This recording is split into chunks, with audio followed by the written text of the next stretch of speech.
Okey.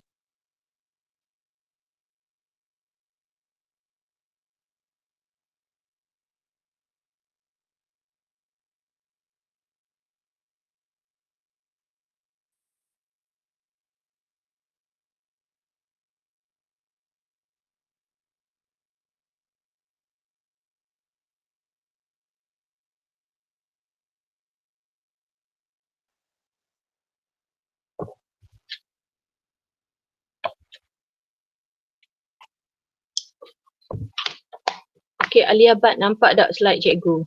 Nampak cikgu. Okey. Untuk praktis formatif 12.2 ni, okay, untuk praktis formatif yang ni, cikgu nak buat sendirilah deh. Sebab yang ni kita boleh cari jawapan. Maksud pewarisan, maksud ciri, beri 2 contoh ciri yang diwariskan oleh manusia, berikan 2 contoh trait bagi ciri warna mata. Yang ni cikgu dah ajar sebenarnya. Jawapan ni untuk muka surat, sekejap untuk muka surat 266. Jadi yang ni cikgu tak bincang lah. Okay, cikgu terus masuk kepada muka surat 269 tajuk mutasi. Okey, untuk tajuk mutasi ni tajuk penting juga. Okey, baru ni cikgu kata variasi selanjar, variasi tak selanjar, 4 faktor genetik yang mempengaruhi variasi, tu pun penting juga. Yang ni pun penting juga dah. Okey, so kita tengok apakah itu mutasi. Okey, sekejap Okey, apakah itu mutasi? Jadi mutasi ni ialah perubahan spontan. Dia nak berlaku, dia berlaku je. Sebab tu kalau kadang-kadang awak tengok dalam satu-satu family tu, macam contoh okey, tak apalah, dalam satu-satu family, adik-beradik yang lain katakan dia ada 7 beradik, adik-beradik yang lain okey, tiba-tiba ada seorang yang kena sindrom Down. Okey, jadi awak pun terfikir macam mana dia dapat sindrom Down. Sedangkan adik-beradik dia yang lain normal. Jadi mutasi ni perubahan spontan. Dia nak berlaku, dia berlaku. Okey. Jadi mutasi ni ialah perubahan spontan dan siapa-siapa boleh kena sebab rawak pada kandungan genetik iaitu DNA dalam sel organisma. Faham ke? Jadi mutasi ni ialah kandungan genetik tu boleh berubah spontan. Kalau kita orang Islam ni kalau Allah kata kun fayakun tiba-tiba kenalah. Okey. Jadi dia berubah secara spontan dan siapa-siapa boleh kena iaitu rawak. Okey, pada kandungan genetik dia kacau apa? Dia kacau DNA dalam sel organisma. Bahan yang dapat menyebabkan mutasi atau meninggikan kadar mutasi pada aras berbahaya dipanggil mutagen. Okey, kalau awak tengok sini mutagen, agent yang menyebabkan mutasi. Kita panggil mutagen. Okey, dia datang daripada 2 perkataan ni. Agent yang menyebabkan berlakunya mutasi. Kita panggil mutagen. Proses mutasi berlaku spontan dalam keadaan semula jadi. Cikgu kata dah tadi, dia nak berlaku, dia berlaku je. Spontan. Okey, bahan genetik baharu yang dihasilkan, jadi bahan genetik yang terhasil akibat mutasi tu, kita panggil mutant. Boleh maknanya genetik yang sudah rosak, yang terhasil akibat mutasi, kita panggil mutant. Cikgu rasa awak pernah tengok lah filem Mutant tu. Pelik tu. Sebab dia terhasil daripada mutasi. Okey, mutant boleh wujud sebagai gen mutant, atau dia boleh jadi cell mutant, atau dia boleh jadi organelle mutant, atau individu mutant. Tengoklah dia kacau gapo. Okey, bila dia kacau gen, maka terhasillah gen yang bermutasi. Kita panggil gen mutant. Gen tu nanti ada dalam sel maka sel pun rosak. Maka jadilah sel mutant. Sel mutant tu pula akan membentuk organel yang rosak, iaitu organel mutant. Dan organel mutant maka dia akan jadilah manusia ke, kambing ke, gajah ke yang rosak, iaitu kita panggil individu mutant. Okey, jadi awak kena bezakan perkataan mutasi, mutagen dan mutant. So mutasi ni apa? Perubahan spontan yang berlaku kepada kandungan genetik iaitu DNA. Bahan yang menyebabkan berlakunya mutasi kita panggil mutagen. Awak ingat mutagen, agent yang menyebabkan mutasi.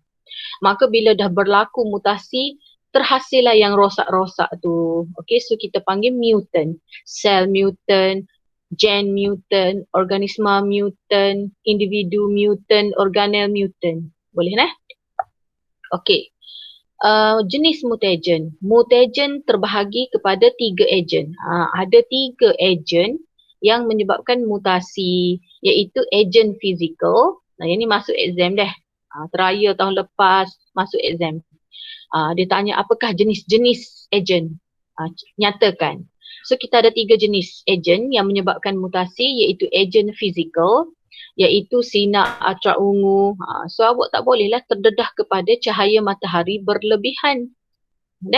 Dia juga adalah ejen kepada mutasi.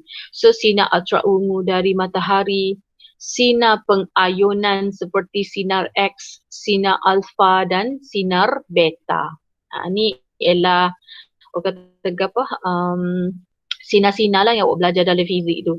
Sebab tu kalau awak tengok X-ray tu, X-ray tak apa. Sebab dia orang dah kaji, saintis dah kaji, kita boleh terdedah berapa lama, berapa banyak sinar tu.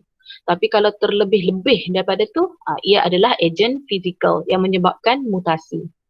Okey lagi, ejen kimia. Ejen kimia ni ialah bahan-bahan kimia lah. Contoh awak terdedah kepada karsinogen dalam asap rokok. Awak jangan sebut asap rokok, awak kena sebut bahan dalam asap rokok tu apa dia? Karsinogen yang terdapat dalam asap rokok. Lagi awak ni makan banyak sangat bahan pengawet dalam makanan pun adalah ejen kimia. Okey, formaldehid dan benzena. Okay, yang ni cikgu tak sentuh lah, yang ni dah ada dalam kimia ke. Okay, kemudian ejen biologi. Ejen biologi, sekarang kita ada virus ke. Tengok sekarang pun virus coronavirus tu masih lagi dalam kajian. Nanti adakah dia akan menyebabkan berlaku mutasi. Okay, lagi bakteria. So awak kena bezakan lah. Jadi ingatlah mutagen ni apa? Ejen yang menyebabkan berlaku mutasi. Jadi ada 3 iaitu ejen fizikal, ejen kimia dan ejen biologi. Okey, kita tengok sikit eksplorasi bio. Dia kata mutasi yang berlaku dalam sel soma. Ingat cik kata sel soma ni ialah sel kulit, sel pipi, sel apa-apa.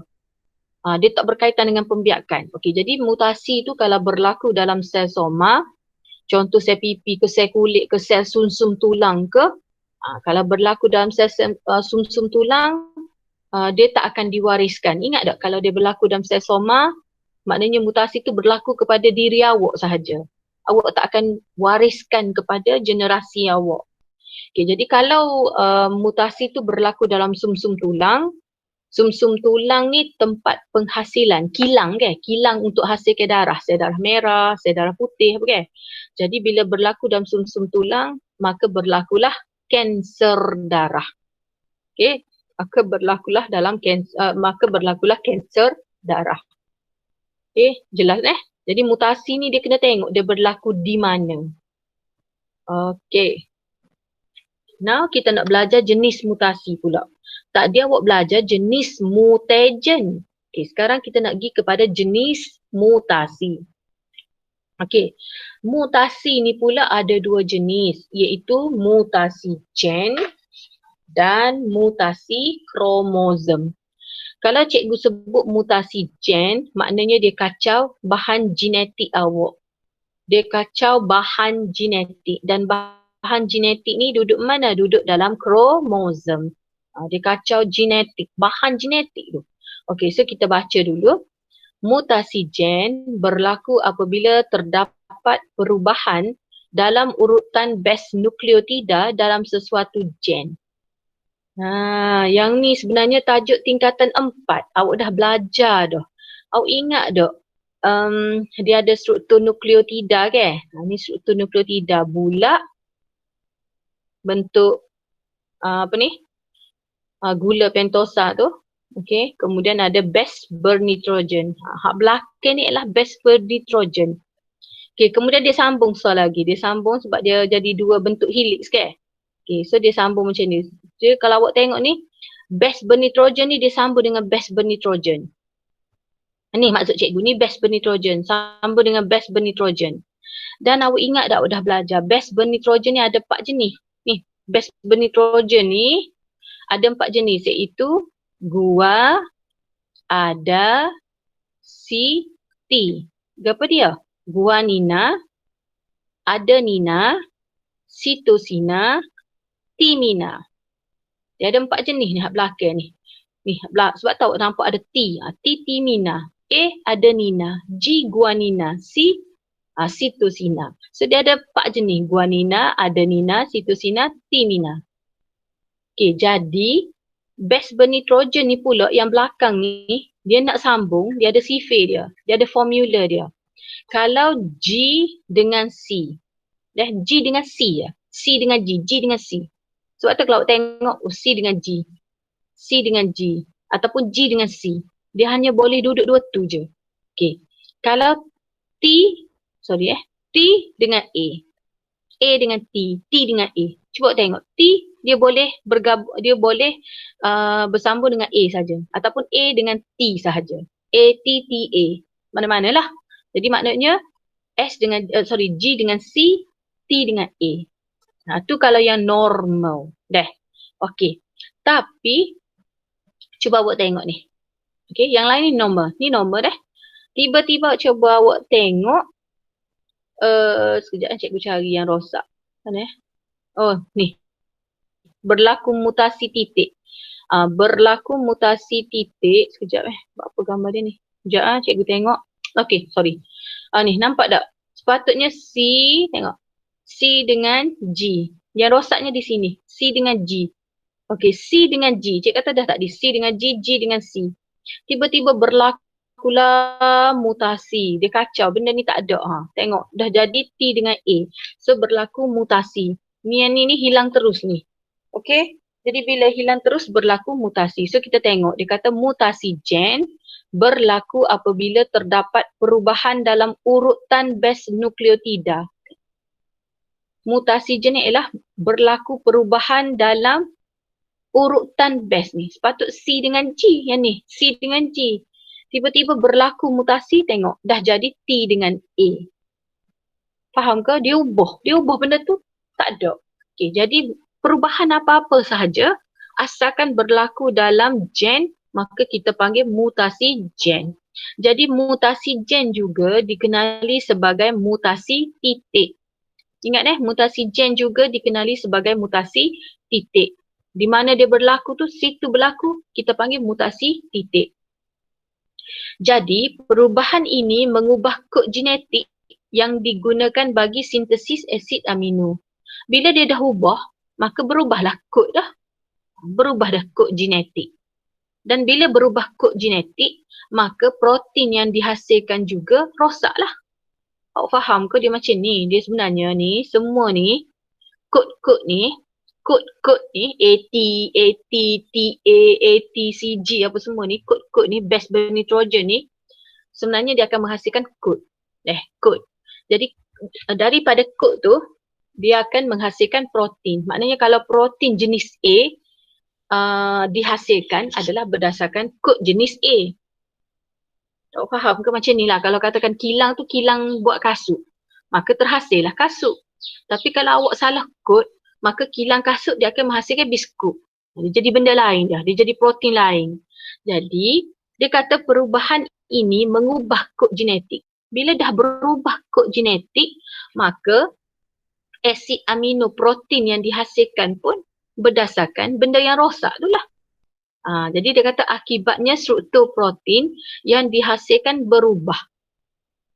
Okey, protein yang terhasil pun berubah.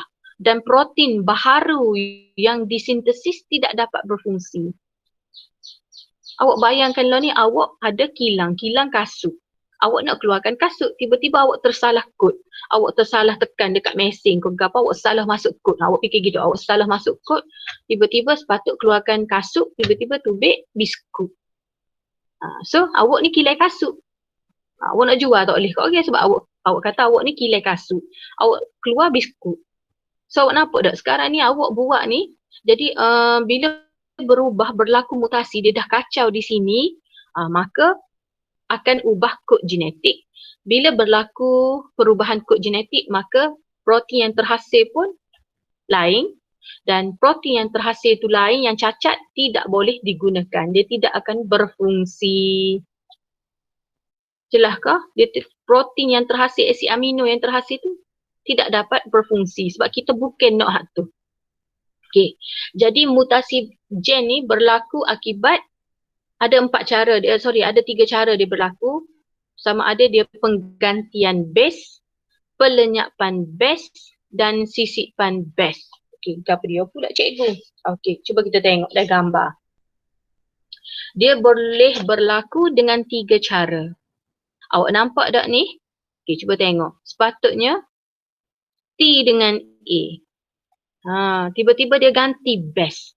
Dia ganti terus. Dia buang hak ni, dia pergi ganti G dengan C. Akibat mutasi. Maka bila dia berlaku cacat macam ni, G dengan C, maka terhasillah asid amino lain, dan asid amino lain ini tidak akan berfungsi. Dia ganti terus. Dia ambil, dia ganti letak hak lain. Okay, so kita panggil dia penggantian base bernitrogen. Okay, yang kedua sisipan base. Ni sengaja tambah. Elok-elok dah G dengan C. Tiba-tiba dia pergi sisip. Sisip ni maksud dia tambah. Dia pergi tambah base. Cuba tengok. G dengan C, tiba-tiba dia tambah sekor hak ni. Dia pergi tambah A dengan U, yes. So bila tambah yang baru, kita panggil sisipan base bernitrogen.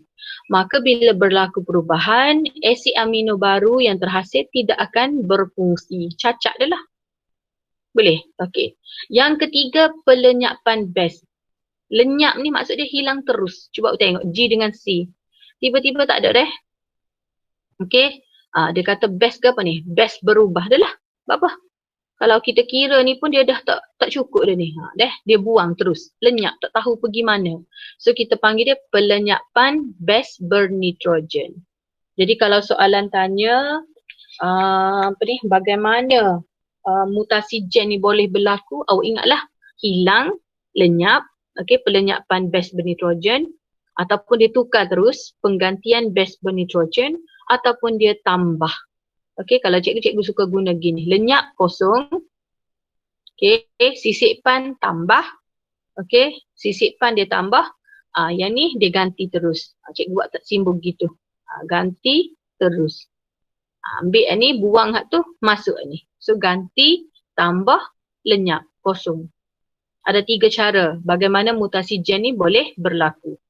Okey, dan akibat mutasi gen ni pula akan terhasillah penyakit genetik. Bila sebut genetik, maka katakan awak ni ada gen yang rosak macam ni, maka awak boleh turunkan kepada anak cucu awak. Iaitu kalau dia ganti base, okey tengok ni, kalau dia ganti base, ganti macam ni, maka jadilah anemia sel sabit. Kalau dia sisipkan base, maka jadilah cystic fibrosis. Cystic fibrosis ni tangan berpeluh tu. Tangan yang berpeluh tu. Berpeluh berlebihan tu. Okey, kalau pelenyapan base hilang terus, jadilah thalassemia. Ingat ke thalassemia ni apa? Kekurangan sel darah merah. Okey, kekurangan sel darah merah. Jangan tukar pula dengan hemofilia. Hemofilia ni darah tidak membeku. Okey, darah keluar. Tu hemofilia. Okey, kalau tak cukup sel darah merah, thalassemia. Okey, jelas tolong hafal yang ni penting. Okey, maka jadilah penyakit genetik. Okey, kita pergi satu persatu. Okey, dia kata anemia sel sabit. Anemia sel sabit pula. Okey, penyakit anemia sel sabit. Awak kata biasa saya dengar anemia je. Ini ada so lagi, anemia sel sabit. disebabkan oleh mutasi pada gen. Nampak? Dia kacau gen. Dia kacau mutasi pada gen yang bertanggungjawab ke atas sintesis hemoglobin. Dia kacau gen yang bertanggungjawab untuk menghasilkan sel darah merah ni, yang menghasilkan hemoglobin. Hemoglobin terdapat di dalam sel darah merah dan sel darah merah pesakit ni kenapa dipanggil anemia sel sabit? Sebab sel darah merah pesakit ni berbentuk bulan sabit. Awak jangan tukar dengan anemia biasa. Anemia ni kekurangan sel darah merah, memang tak cukup sel darah merah dia. Kalau anemia sel sabit, awak nampak tak? Ni normal. Ni sel darah merah dia bentuk sabit, bentuk bulan sabit. Sebab tu kita panggil dia anemia sel sabit. Kenapa? Hal ini disebabkan oleh pembentukan sel darah merah yang tidak sempurna. Sebahagian daripada sel darah merah pesakit ini adalah normal, manakala sebahagian lagi berbentuk sabit. Jadi sel darah merah dia ni ada yang normal, ada yang berbentuk bulan sabit. Sebab tu kita panggil dia anemia sel sabit. Jadi anemia sel sabit ni adalah mutasi gen akibat penggantian base. Boleh dah? Jelas dah. Kalau tak faham pun juga, tengok balik rakaman kelas ni. Lepas tu kalau tak faham juga tanyalah. Okay. Okay, yang kedua, albinisma. Okay, albinisma. Individu yang mengalami albinisma dikenali sebagai albino. Nama penyakit ni albinisma. Kalau budak ni kena albinisma, kita panggil dia albino. Dia tak semestinya berlaku kepada manusia sahaja dah. Binatang pun boleh albino. Belut albino, lembu albino, apa lagi yang cikgu pernah tengok, buaya albino, merak albino. Awak boleh google. Awak google animal with albino. Dia akan keluar gambar-gambar orang utan albino pun ada. Okey. So albinisma berlaku akibat gen. Ingatlah dia ni semua dia kacau gen belaka. Jadi albinisma berlaku akibat gen yang bertanggungjawab untuk menghasilkan pigmen kulit, rambut dan mata telah mengalami mutasi. Oleh yang demikian, pigmen ini tidak dihasilkan dalam albino. Okey, so dengan molek, okey, albinisma ni ialah dia kacau gen. Jadi gen tu dia kacau pigmen melanin. Okey, cikgu tulis pigmen melanin. Pigmen melanin ni memberi warna gelap. Okey, pigmen melanin ni memberi warna gelap. Okey, kalau melanin banyak, gelaplah kulit awak.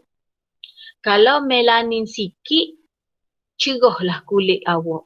Kalau tak ada langsung melanin cikgu, albino lah awak. Faham tak? Kalau melanin banyak, maka makin gelaplah kulit kita. Kalau melanin sikit, cerah. Kulit cerah. Orang tak panggil putih, orang panggil kulit cerah. Kalau tak ada langsung cikgu melanin, albino. Albino lah. Jadi sebab tu kalau awak tengok sini, kekurangan pigmen melanin yang terdapat pada kulit. Kulit dia jadi kulit cerah putih tu. Kekurangan pigmen melanin pada rambut. Rambut dia jadi putih. Kekurangan pigmen melanin pada kening mata dia ni semua ni. Warna-warna gelap semua jadi putih lah kok. Jadi ni apa? Ni kening dia putih, rambut putih, semua putih. Yang sepatutnya warna gelap semua jadi putih. Okey, putih. Sebab apa? Sebab kekurangan pigmen gelap tu. Nama apa pigmen gelap? Pigmen melanin. So dia maka jadilah albino. Okey, jelas Maka jadilah albino. Okey, jadi ni yang cikgu kata tadi. Okey, sekejap Jadi kalau awak tengok, okay, kita tengok sikit. Yang ni cikgu pergi detail sikit lah. Okay, kalau awak tengok sini, yang tadi anemia sel sabit ni sebab gen lah. Betul tak? Gen. Dan tak semua orang kena penyakit ni guys. So kita dia adalah gen recessive. Ingat guys, cikgu kata kalau apa-apa penyakit genetik, semua tu recessive belaka. So dia gen recessive. Mutasi berlaku kepada alel yang terlibat untuk sintesis hemoglobin menyebabkan penghasilan hemoglobin tidak normal. So nampak tak bentuk dia tak normal. Okay. Dan dia tak boleh membawa oksigen banyak.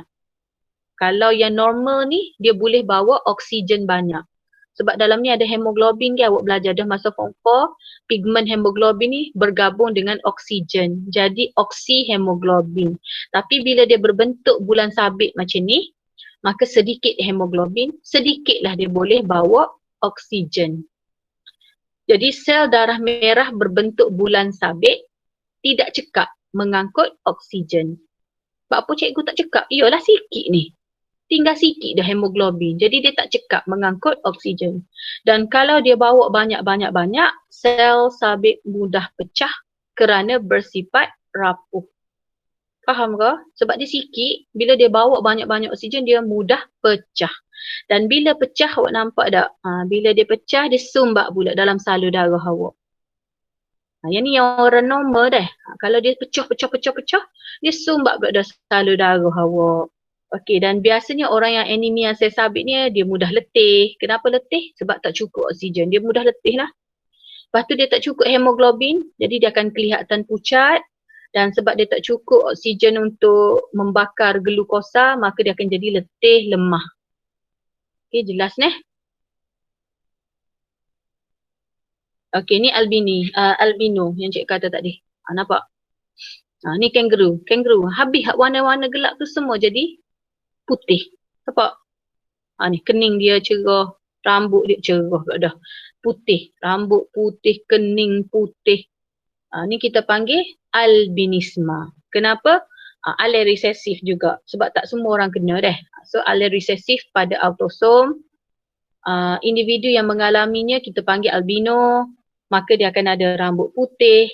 Mata dia merah jambu dah. Mata dia pink. Mata dia merah. Kulit dia putih cerah kerana kekurangan melanin. Cikgu kata lagi banyak melanin, lagi gelap. Okey.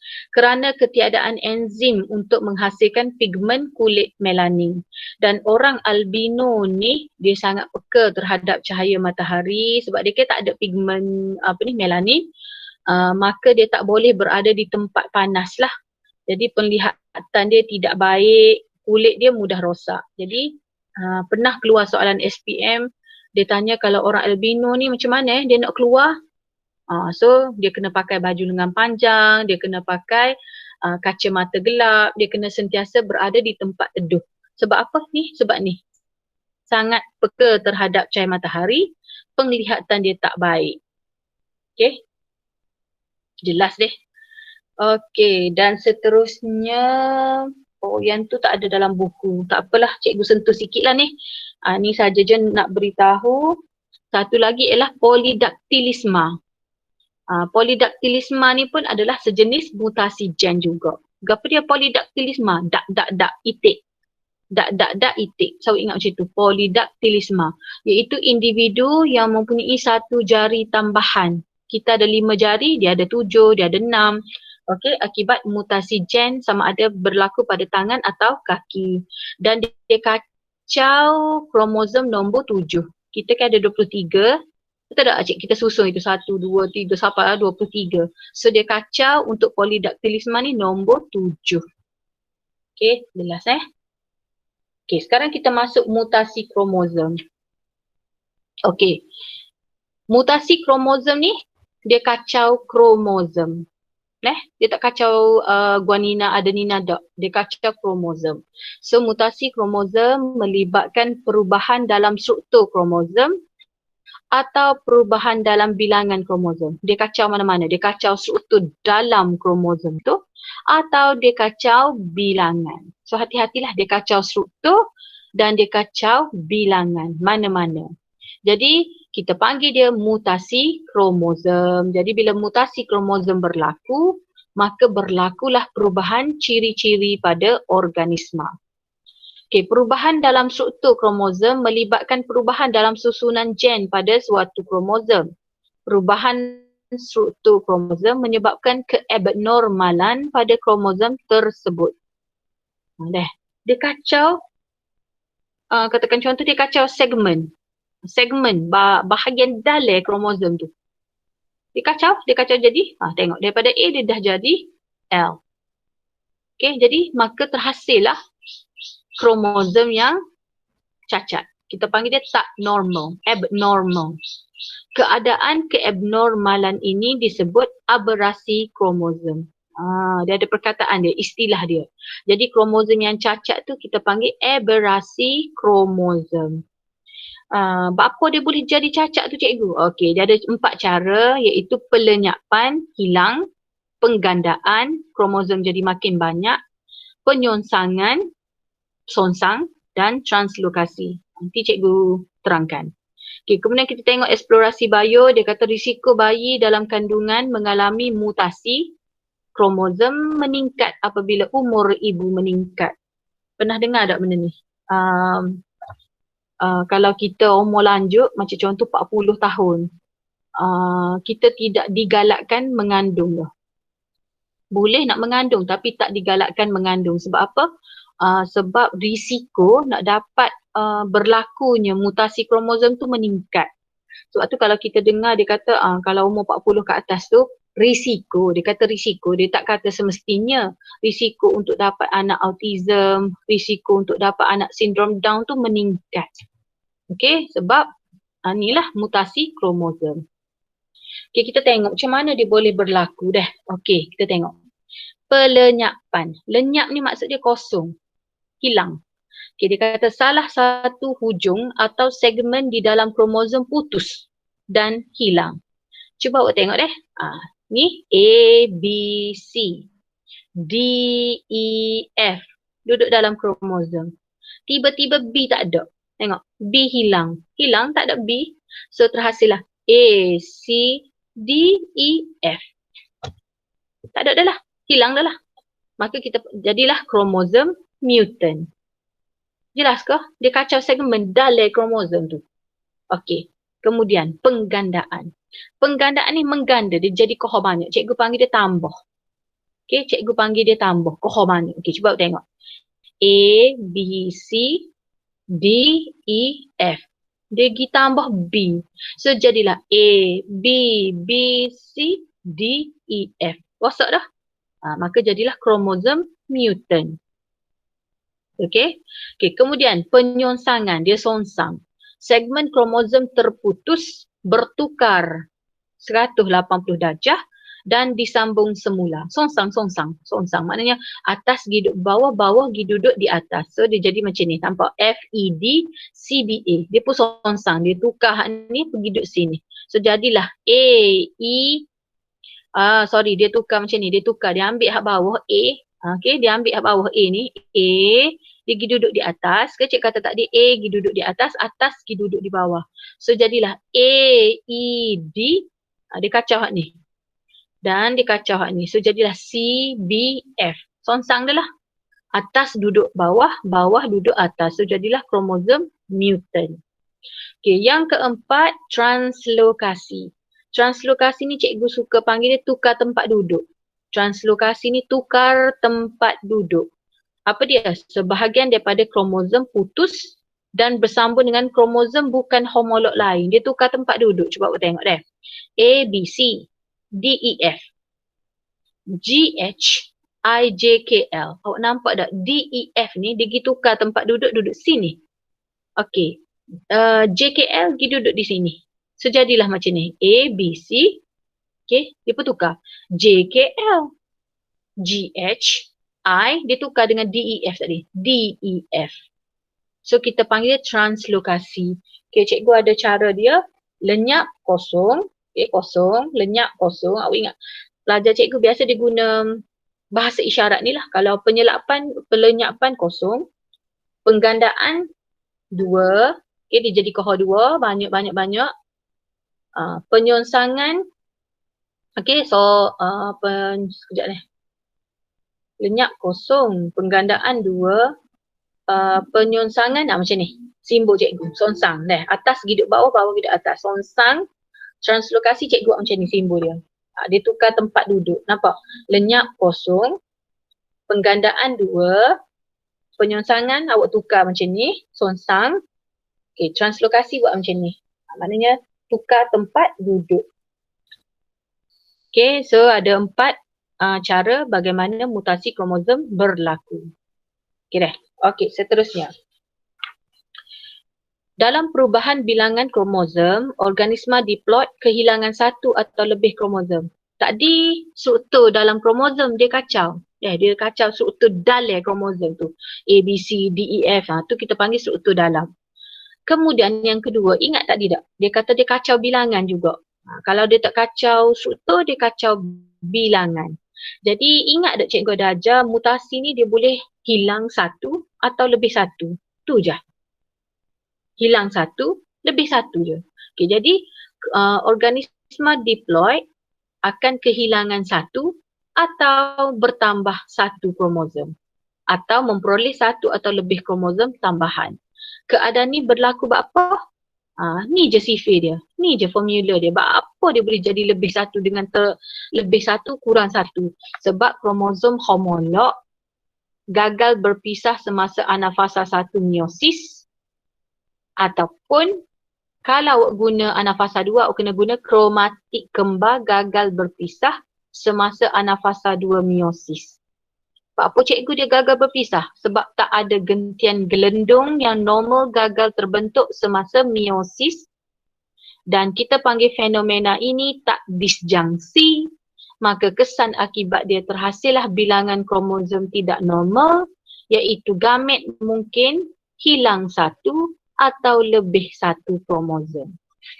Faham ke? Sebab apa dia jadi lebih satu kurang satu? Sebab kalau benda ni berlaku masa anafasa 1, kita kata kromosom homolog gagal berpisah. Kalau benda ni berlaku semasa anafasa 2, kita kata kromatik kembar gagal berpisah. Kenapa cikgu dia gagal berpisah? Sebab gentian gelendung tidak terbentuk. Keadaan ini kita panggil tak disjungsi, tidak berpisah. Maka terhasillah kromosom yang tak normal. Kenapa? Gamet mungkin kurang 1 jadi 22 atau terlebih 1 jadi 24 kromosom. Normal 23. Jadi lo ni dia jadi sama ada 22 atau 24 kromosom. Okay. Cikgu sambung sikit lagi. Cikgu nak habiskan Kalau awak tengok ni, alah sikit je lagi. Nah, cikgu nak habis buat tajuk ni. Ni yang cikgu kata tadi. Nampak? Tak disjungsi semasa meiosis 1. Sepatut cikgu potong macam ni. Nampak cikgu potong, sepatut dia gigi ni. So. Awak nampak tak dia tak gi? Dia tak gi, dia gi dua-dua ni. Dia tak berpisah. Dia tidak berpisah. Kromosom homolog tidak berpisah semasa anafasa 1. Cuba awak tengok kesan akibat dia. Jadi macam ni lah bila dia tidak berpisah, dia gi dua-dua. Hak ni jadi kurang, tak cukup. Nampak? Bila cikgu potong pun dia jadi lebih dia ni. Ni tak ada. Sini tak ada. So awak nampak tak? Jadilah ni sepatut dia ada dua-dua je ni. Ni dah jadi lebih satu. Ni jadi kurang satu. Boleh. Ataupun dia tak berlaku masa meiosis 1. Dia pergi kacau dekat meiosis 2. Meiosis 1 okey, normal, molek. Tiba-tiba dia kacau dekat meiosis 2. Okay, cuba tengok cikgu potong. Sepatut jadi macam ni. Ni cikgu potong. Nampak tak cantik? Satu. Yang ni tiba-tiba cikgu potong dia tak sigi. Nampak? Dia tak sigi. So nampak tak? Sepatut jadi 2. 2 ni normal. Tiba-tiba tengok. Tak cukup 1. Terlebih 1. Cacat dah lah. Jelas Okay. Okay, kita tengok lagi. Keabnormalan dalam bilangan kromosom seks boleh terjadi akibat tak disjungsi. Akibat tak disjungsi semasa spermatogenesis atau semasa oogenesis. Jadi bila dia pun dah cacat, maka dia akan menghasilkan sperma ataupun ovum, oosit sekunder yang cacat. Okey, persenyawaan yang melibatkan gamet yang tidak normal akan menghasilkan zygote yang berkembang menjadi individu yang mempunyai ciri-ciri tak normal. Katakan contoh gamet ni memang tak normal. Bila dia bersenyawa dengan sperma atau oosit sekunder, maka jadilah zygote. Zygote tak normal jadilah individu pun tak normal. Okey, cuba awak tengok deh. Cuba kita tengok. Okey, ni katakan sekejap Nampak tak? Okey, sekejap kita kata tak disjunksi kromosom seks semasa oogenesis. Oogenesis ni penghasilan oosit sekunder. Ingat awak dah belajar masa tu kata tepak. Ovum. Penghasilan oosit sekunder, ovum. Sepatutnya oosit sekunder yang normal dia tulis X je. Ingat kau cikgu kata kita kan ada XX. Dalam kita kan bawa haploid. Satu je. So sepatutnya orang normal dia bawa X je. Tiba-tiba yang ni cacat. Dia pergi bawa XX. Okey. Ni sperma normal. Sperma normal. Sperma normal. Okey, betul lah dia kata. Oosit sekunder yang abnormal ni, hak jenis ni. Ni oosit sekunder ni, ovum lah. Yang cacat disenyawakan oleh sperma normal. Sperma normal 23. Okey. Dia pun senyawa dengan ovum cacat. Jadi cacat ni mungkin dia bawa 24 lah terlebih so tu. So jadilah dia ada dua keadaan. Sama ada, sekejap deh. Dia bawa XX deh. Okey, so dia akan jadi 23 7 deh terlebih so. So kalau awak tengok sini, dia ada dua keadaan. Dua keadaan ni ke apa? Katakan contoh, payah gambar ni sebenarnya ni. Sekejap Okey, tengok. Kejap. Cikgu rasa gambar ni payah. Sebab apa Sebab payah. Sebab dia tulis di sini XX. Dia ada dua keadaan. Okey, katakan contoh macam ni. Cikgu tulis sekejap Okey, katakan contoh dia sperma jenis X. Sperma hak normal tu dia bawa kromosom seks jenis X. Okey. Dia bersenyawa dengan apa pula itu lagi ni? Dia bersenyawa dengan gamet jenis cikgu pun pelik. Apa dia tulis XO? Sepatut kalau dia tulis X, payah buku ni. Okey, tak apalah cikgu ajar juga. Maksudnya perempuan ni hilang X dia tu. Nampak tak? Dia jadi X kosong. Sepatutnya kosong lah. Okey, dia buat macam ni. XX. Sekejap 23, 22 tambah X. Okey, ni 22 tambah X.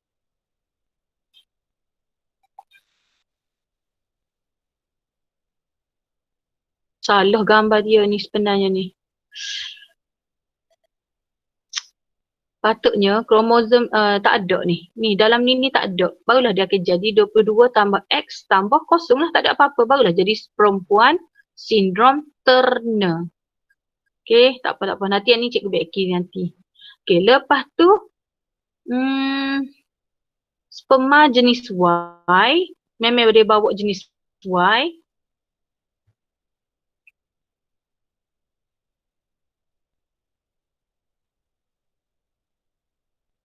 Cikgu rasa salah ni. Banyak ni salah ni. Tak apa. Yang ni kita tak usah ni lagi lah. Pening dah ni. Nanti cikgu baiki, cikgu akan snap balik gambar dia dah.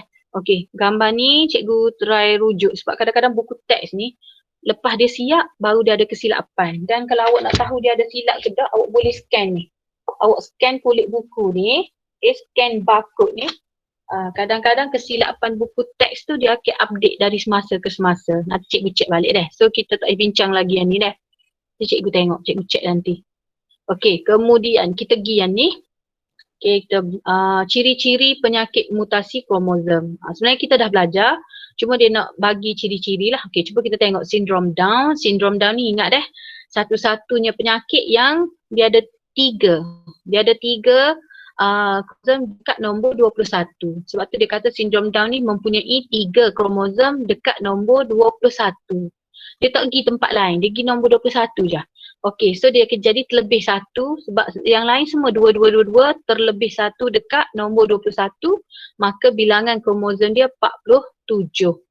Okey, dan dia boleh berlaku sama ada lelaki atau perempuan dan ciri-cirinya ialah dia ada mata sepet, okey, mata sepet, hidung dia penyek, lidah dia terjelir, dia memang lidah dia panjang lebih daripada orang normal, so dia tak boleh nak tutup mulut. Okey, dahi dia lebar, dan kebiasaannya terencat akal. Ni kena hafal dah ciri-ciri dia. Biasa soalan tanyalah untuk 1 markah apakah ciri untuk sindrom Down.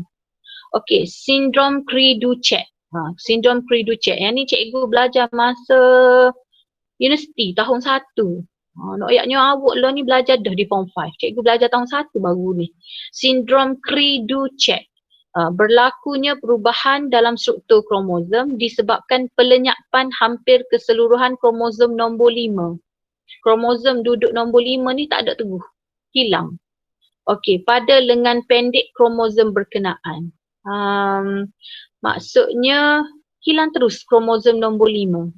Okey, jadi ciri dia ialah pesakit menangis berbunyi seperti kucing mengiau semasa bayi. Pesakit menunjukkan pertumbuhan yang lambat serta mengalami kecacatan mental dan fizikal dan kebanyakan pesakit mati semasa kanak-kanak. Sebab tu dipanggil Cri-du-Chat. Okey, lagi sindrom Klinefelter. Sekejap deh, kalau awak perasan, sini dia kacau autosom. Dia kacau autosom. Ingat autosom. Autosom ni ialah nombor 1 sampai nombor 22 sahaja. So dia kacau 1 hingga nombor 22 sebab tu dia ada sindrom Down dengan sindrom Cri-du-Chat. Cri-du-Chat nombor 5 dah. Kalau dia kacau kromosom Z, kromosom Z ni hak mana cikgu? Hak nombor 23. Okey, hak nombor 23. So hak nombor 23 sindrom Klinefelter. Sindrom Klinefelter bilangan kromosom dia 47. Berapa? 44, 45, 46, 47. Okey. Lelaki mandul. Ingatlah cikgu ajar dah itu.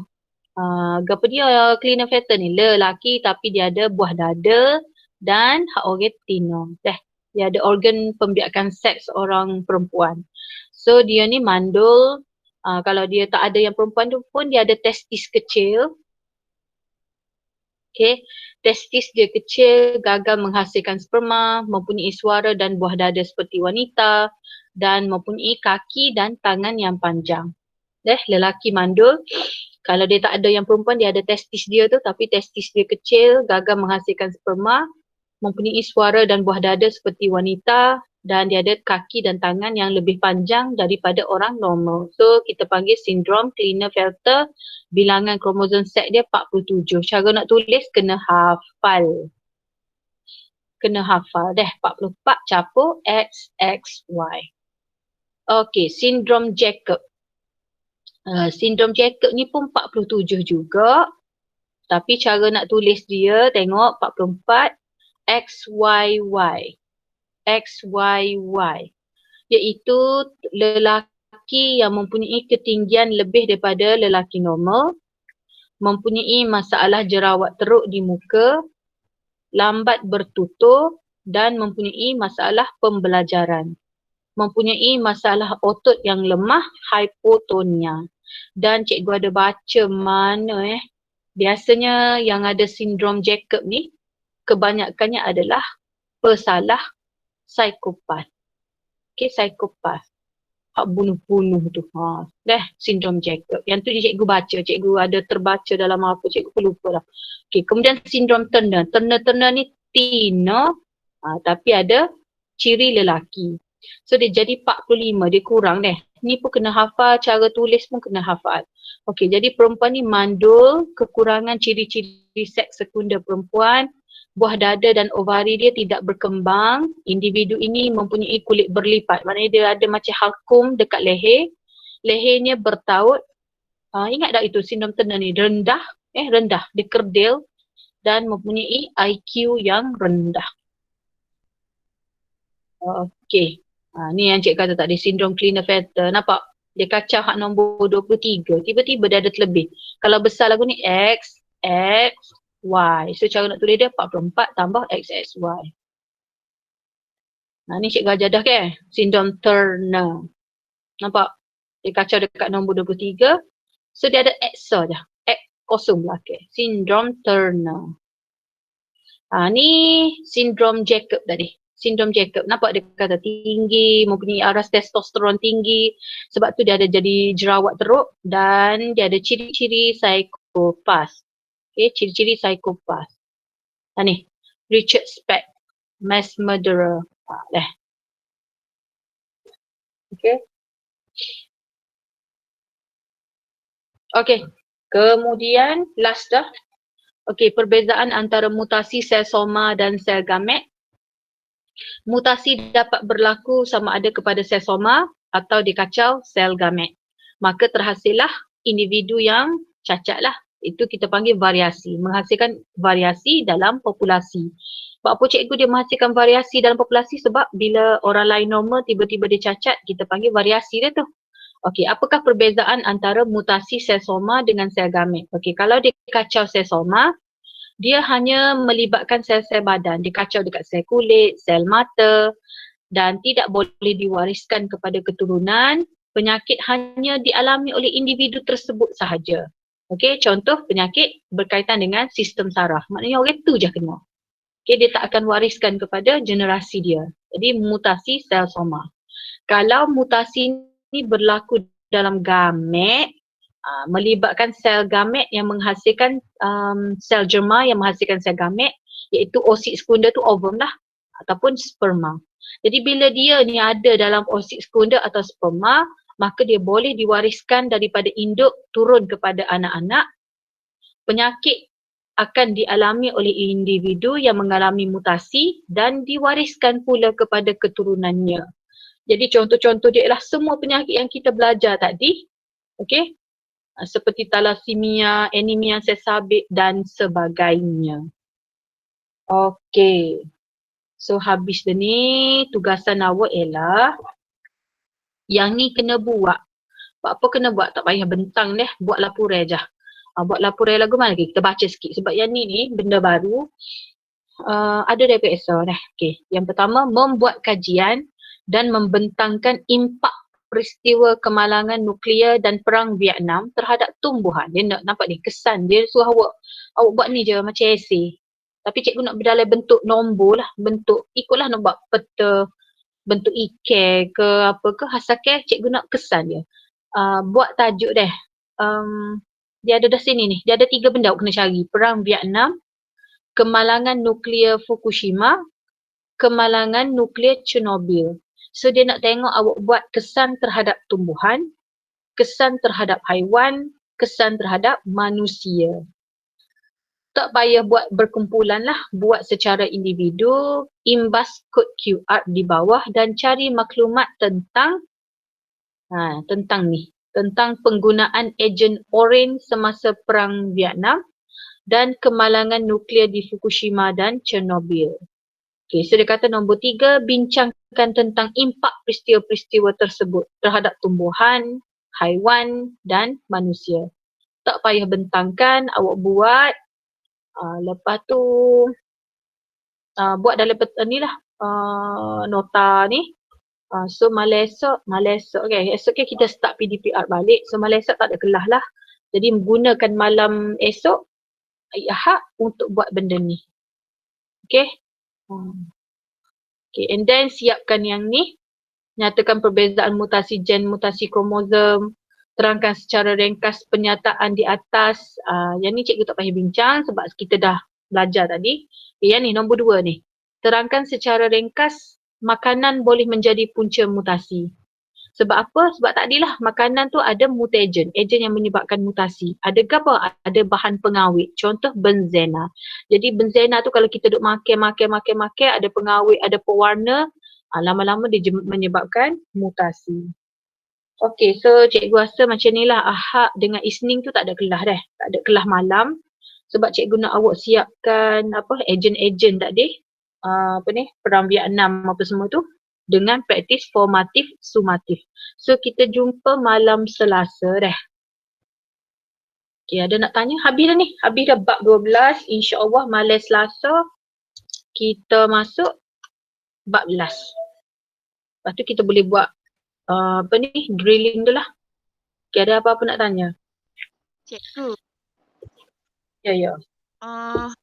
Manusia tumbuhan tu kan at least cikgu apa? At least berapa? Cikgu tak boleh nak oyak at least berapa. Awak cari berdasarkan itulah awak scan QR barcode tu sebenarnya dalam itulah cerita dia nya. Okey. Tak apalah dalam 3 kau gitulah. Okey? Okey lagi. Jadi Ahad dengan Isni tu kira kelas juga tapi kelas awak lah kelas awak siapkan benda ni.